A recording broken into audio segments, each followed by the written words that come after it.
Usong-uso na ngayon ang mga segunda mano. At bakit naman hindi? Practical rin naman kasi. Ang tawag na nga ngayon sa mga segunda mano, pre-owned at pre-loved. At dahil naman kasi ang gaganda na rin. Yun nga lang, maaaring may sabit dyan. Lalo na kung hindi mo pa nakikita. Dyan pumapasok ang mga scammer. Tama ba? Yes, Lucy. Dito na pumapasok yung modus. Kasi kung ikaw ay naghahanap ng second-hand na appliances, nag-scan kayo, tinitignan mo, uy, good item kasi makinis pa at pangako pa, ilang months pala nagagamit. Correct. So ikaw, bibilin mo siya. Pero pagdating ng appliance dun sa bahay mo at pagkasaksak mo, dun mo lang malalaman, may sabit pala, may problema yung appliance. At by the time na nagreklamo ka dun sa seller, wala na, blocked ka na.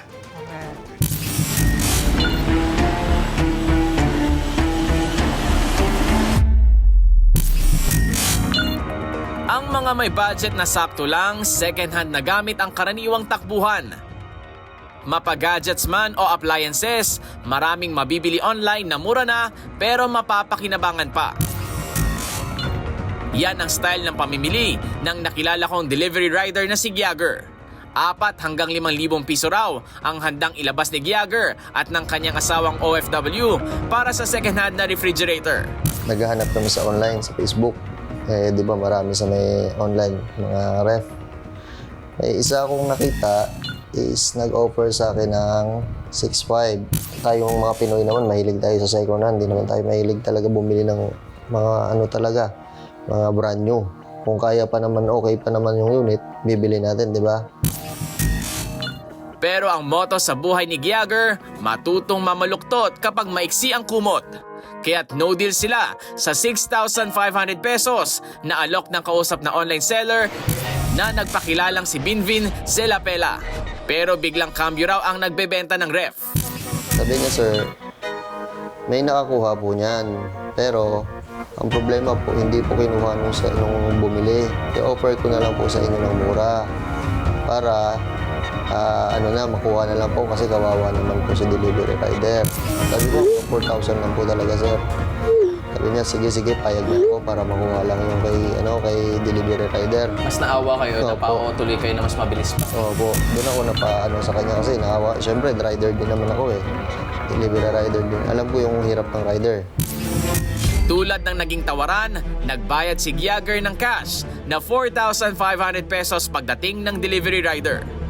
Ito yung ref na binili ni Giager. Kaso, sabi niya, 12 hours after na ma-deliver, saka lang niya ito trinay. Kasi usually gano'n naman talaga pag bumibili ng ref. Hindi agad yan sinasaksak, hindi yan pinapandar agad. Kasi nga, naalog nga yung free yun during the delivery. Hindi pa man nasusubukan ng second-hand na ref, may hinala na raw si Giager na palyado ito. Sabi ko, ilang araw po yung warranty niyan, sir? Sabi niya is, lang po yan, sir. Kahit 1 year pa yan, sir, okay lang. Doon pa lang salita na 1 year, parang kinutuban ako.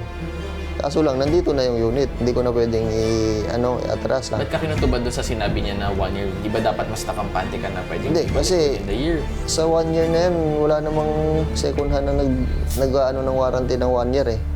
2 weeks, 3 weeks, ganon, or 1 month kung may problema yung unit. Too good to be true yung promise na warranty 1 year. Oo. Parang mapaniwala ka lang. Pero nung hinihingi ko yung yung picture niya, wala man siyang sinasend. Budol alert! Mag-research muna sa presyohan ng bibiling produkto online. Kapag too good to be true ang offer ni seller, baka budol yan. Matapos ang 12 oras, iniiwan ni Giager ng magdamag na nakabukas ang ref. Pero imbis na lamig, init ng ulo pala ang dala ng mumurahing refrigerator. Napansin niyo na rito is nung binuksan ko siya, umaandar po yung compressor niya pero walang kalamig-lamig. Nung binuksan mo, wala talagang lamig. Wala. Nag-try ka bumuo ng yelo. Opo, hindi po siya nag-yelo. Kaya, Kung ngayon nakikita nyo na merong yelo na at saka may usok na nakikita dahil yan ay napagawa na ni Giager. opo, pinagawa ko na po siya kasi kailangan din po, sayang rin yung kuryente habang umaandar. Ano daw sabi ng technician? Ano daw naging problema? Bakit hindi lumamig noong una? Ang dami daw butas ng mga hose niya, yung mga galing sa may compressor. Ang daming tagas ng langis. Napilitan si Giager na maglabas ng dagdag na 2,800 pesos para mapaayos ang segunda manong ref. Hindi na raw kasi nagparamdam ang seller na si Binvin matapos niyang magbayad. Imbis na nakatipid kami, mas napamahal kami. Kaya ang sabi ng asawa ko, di sana nag-brand new na lang tayo kung ganyan naman pala nangyari. Para saan ba yung ref? Bakit tayo bumili ng ref? Pang ano sana sir, pang negosyo, pang yelo-yelo, ayos pagbenta.